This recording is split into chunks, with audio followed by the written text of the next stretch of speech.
Another is the question of Japan. Japan is the third great power, the third indispensable power in the Asian strategic balance.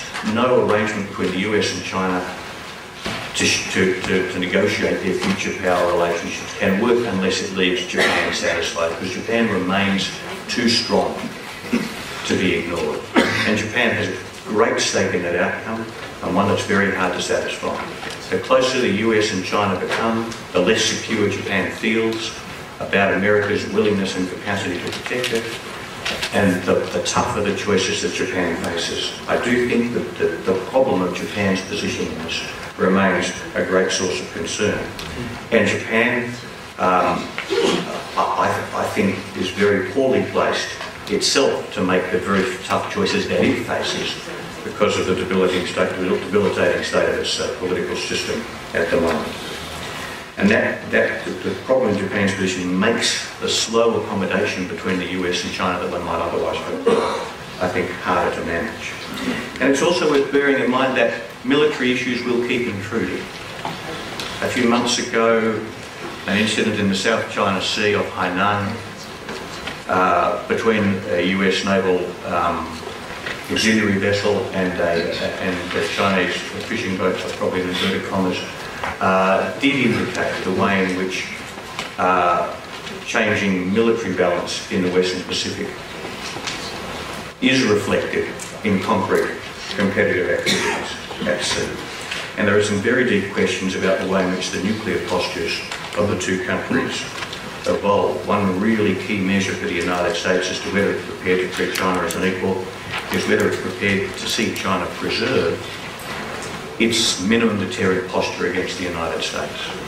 There is some clear evidence that the Bush administration was not prepared to do that. It remains unclear whether the Obama administration is going to do that.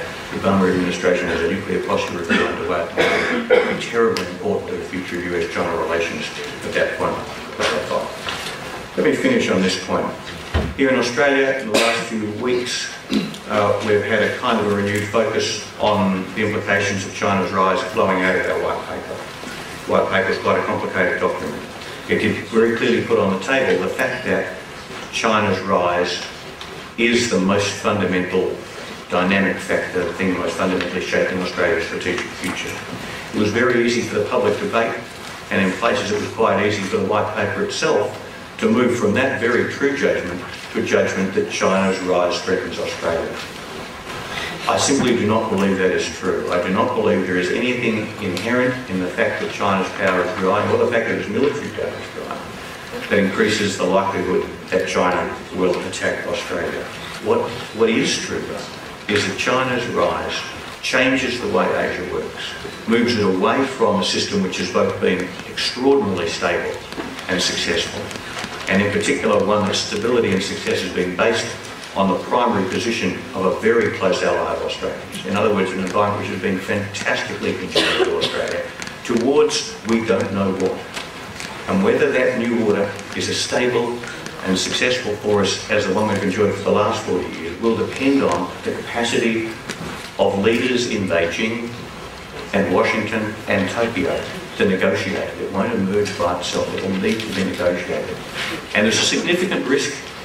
There's a significant chance they'll get it right, but there's a significant risk they'll get it wrong. That's what increases Australia's strategic risk, not the rise of China itself. Thank you.